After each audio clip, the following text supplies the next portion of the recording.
Dr. Naila Mae is a professor at the University of Waterloo. She holds a PhD in theatre studies from York University, an MFA in theatre at York University. Her areas of research and teaching expertise are race, gender, and performance. Dr. Keleta-Mae's current artistic and research project is called Black and Free, with a focus on Black expressive culture, and it is funded by grants from the Social Sciences and Humanities Research Council of Canada, the Canada Council for the Arts, and the University of Waterloo.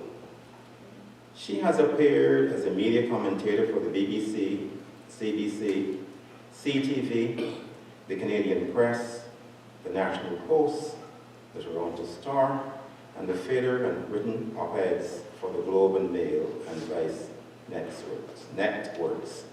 She's also an award-winning poet, recording artist, and playwright who has performed in Canada, France, Jamaica, and South Africa. Ladies and gentlemen, please join me in giving a warm and Ebenezer United Church welcome to one of our own, Dr. Naila Keleta-Mae, daughter of Mae Delaware.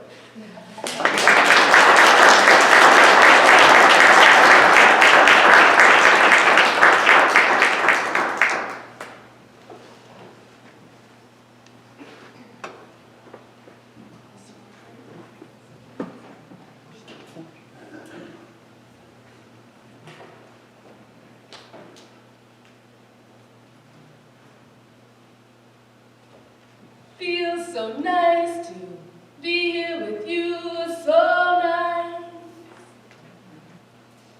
We have gathered around the fire again, so nice. So nice. Hearts open to feel and heal, so nice. So nice. We are alive, so nice. So nice. So nice. So nice. So nice. So nice. Such an honor to share this space with you. Ask the spirits to guide us the whole way through. May our past and futures collide in this place. Carry us all in a warm embrace. Feels so nice to be here with you. So nice. So nice. We have gathered around the fire again. So nice. So nice. Hearts open to feel and heal. So nice. So nice. We are alive. So nice. So nice. So nice. So nice. So nice. So nice. So nice. So nice. Yes. So good to be here. Ebenezer, thank you for having me back. So I'm here today to talk about Black and Free. I am the Principal Investigator of Black and Free. I started the project in 2017. I'm just going to also keep watch of my time so that I don't go too long. I'm also the Canada Research Chair in Race, Gender, and Performance. Excited to share that. That development happened in the fall. It was announced of last year, and it has been a long-standing career ambition of mine. It was a dream when I started my PhD in 2007, and one that seemed incredibly unattainable. So it was quite impactful to have that happen last year and to have that be further support of Black and Free. So let me talk about Black and Free. Can we go to the next slide, please, Sean? Thank you. So Black and Free is a multi-year artistic and academic experience. We are working with artists, academics, community groups, private and public sector organizations to bring the conversation of Blackness and freedom into the public square through various mediums. So that is the work that we've been doing. I started it in 2017. Funding for this project is secured through to 2027, which has been a big accomplishment. And what it allows us to do is to have people think about Blackness and freedom, because I believe that if we're thinking about that, it will have positive impacts for the whole of society. And we can move on, Sean, thank you. So Sean and I were in like junior choir and the children's choir together, so it's like working together still, Sean.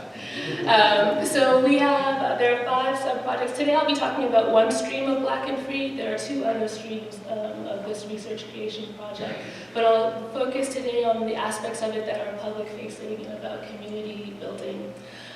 So we have 5 sub-projects. Theater education, training and programming for young people.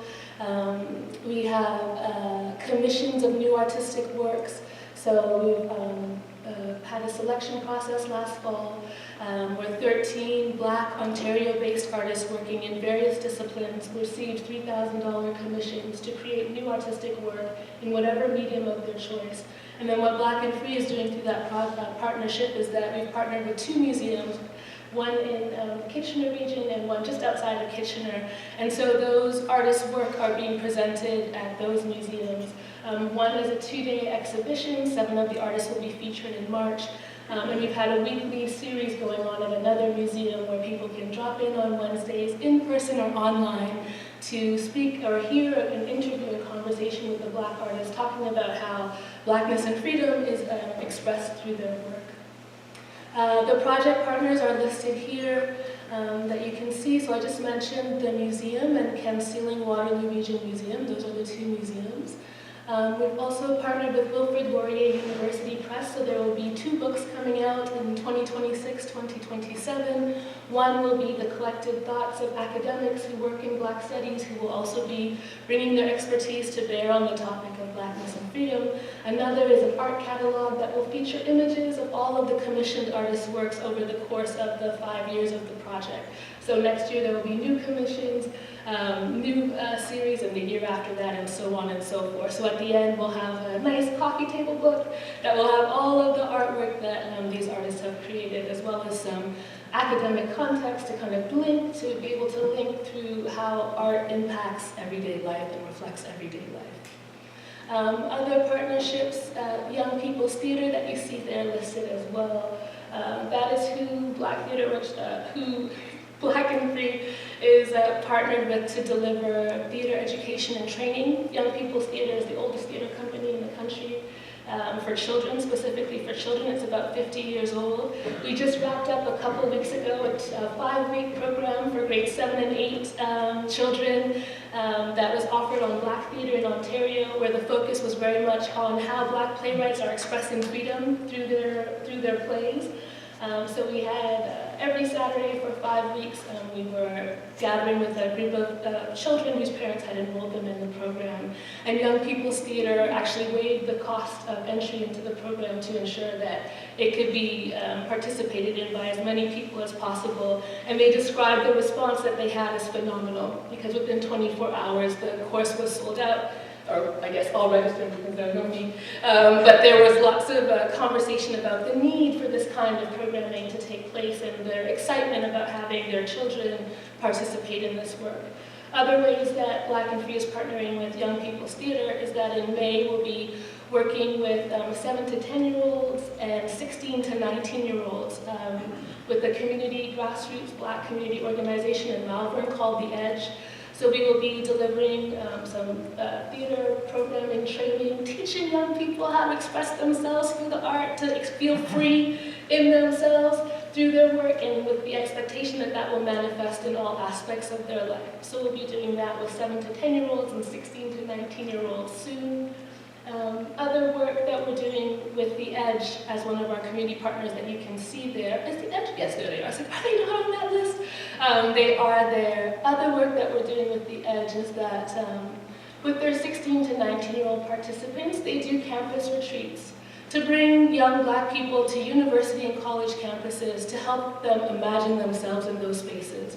As someone who has children in the public school system, as someone who's gone through the public school system from elementary, middle school, who's gone to universities in Canada, and who's researched all of this work as well, I can tell you unequivocally that school settings are often places where anti-Blackness is perpetuated, even if that is not the intention, be it in the lack of representation in the books that are in the classrooms, be it in the expectations that teachers have of their Black students or don't have of their Black students. We see it play out time after time after time.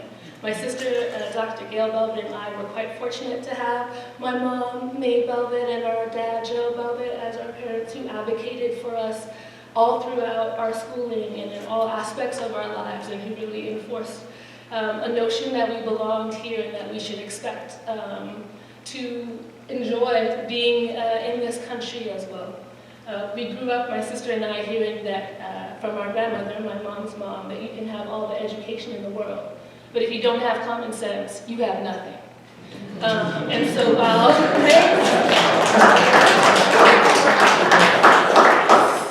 while my sister and I have both gone on to do postgraduate studies or graduate studies, etc., what was valued equally in our family was community engagement and common sense. So I also come from parents, my sister and I also come from parents who were community organizers themselves. So when they were in Winnipeg, Manitoba, they were working with the African Canadian Association out there to do all kinds of programming and to be connected to their communities, and that's in the 70s. So anything you see me doing here is just a continuation of that legacy and of that foundation.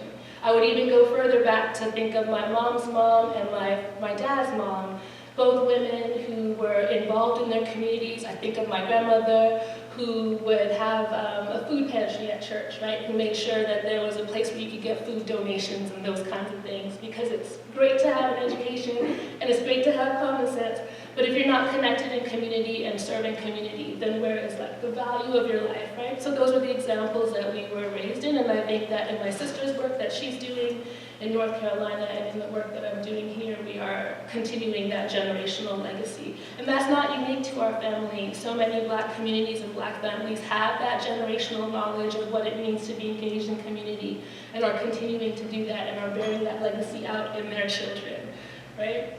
So it's an ongoing process. We can move to the next slide, thank you. These are some of the artists that we commissioned this year, whose work will be presented or has already been presented at the museum and whose work will be presented at Chem Ceiling soon. And we can move on. So these are some of the events that I've told you about. We'll be doing a campus visit, with The Edge in May, towards the end of May, to have them come to the University of Waterloo. They're 16 to 19-year-old participants, and so that programming of being on campus and imagining yourself in a post-secondary space, Black and Free will be doing that with 16 to 19-year-olds through The Edge in the coming months as well. Can move on. So these are a list of some of the events we're doing. I'll also share maybe our social media handles or website with the church in the event that you'd like to tune in, because all of it's also online with closed captions. So event listings. I won't go through them all, but you'll see them elsewhere. But we're doing lots of work. I mean, I guess that's the summary of those two slides, right? That we're doing a lot of public-facing work, and we'll be doing that in the years to come, through to 2026. As Vernon mentioned, this is some of the ways in which Black and Free is funded. The Ontario Ministry of Universities and Colleges, that is really the grant that is doing much of this work with the various partners. And so I have to, as a researcher at a publicly funded institution, thank you. Because all of the money that researchers get, the large bulk of it, comes from your taxes. It comes from an understanding that this is a kind of reinvestment that we are making into our communities and into academic excellence and research excellence. So when a researcher, myself, or anybody else across this country, whenever we have funding to do our work, to hire research assistants, to commission artists, to do whatever it is, to do lab studies, to do pollution tests, all of that work is coming from you, and it's supposed to be in service of you. And so thank you for making Black and Free possible as well. And so we'll move on to the next one. And here I'll say that Black and Free is a labor of love and labor intensive. The The project right now that I'm leading has about 35 people, undergraduate research assistants, PhD research assistants, artists, playwrights. I didn't mention this. We have 3 playwrights now through Young People's Theater who are imagining what a play could be like for children and young people. What would it look like to create a play that could tour schools with elementary children, to have them thinking about Blackness and freedom and excited about the topic? So we have 3 playwrights who are working on creating new plays and to see if that's possible. And so yes, it's labor intensive insofar as there's a large group of people and many moving parts, but it's absolutely also a labor of love. It's generational work.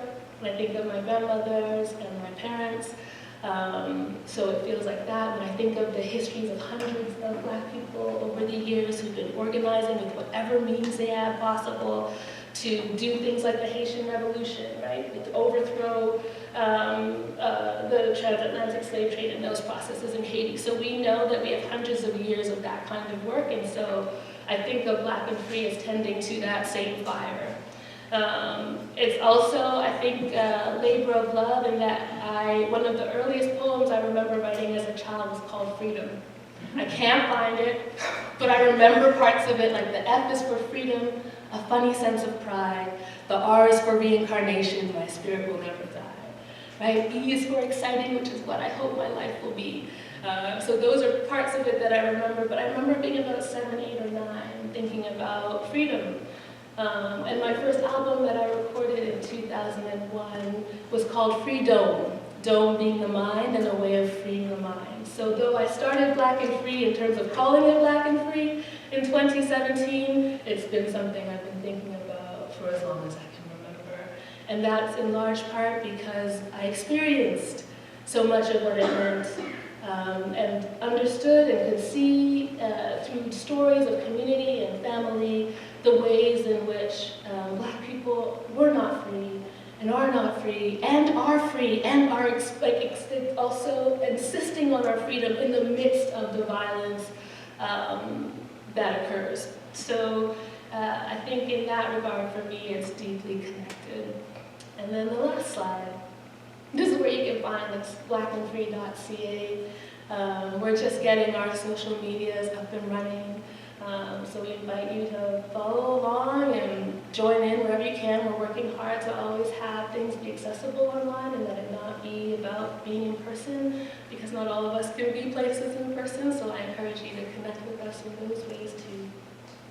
And then finally, we'll conclude with another call and response, in large part because call and response is so integral to Black expressive culture, like the ways that Black folks express themselves, and so many cultures too, right, that there's something about working and thinking and singing together. So there are 3 words for this one. The words are Black and Free. Now, you don't have to be Black to sing these words. You just have to believe that we are at a moment in our history when it is useful to bring our voices together, to assert, and to call for that to happen in our world. So I invite you to sing along to the extent to which you are comfortable. Here we go. Black and free, black and free, black and free, black and free, black and free, black and free, black and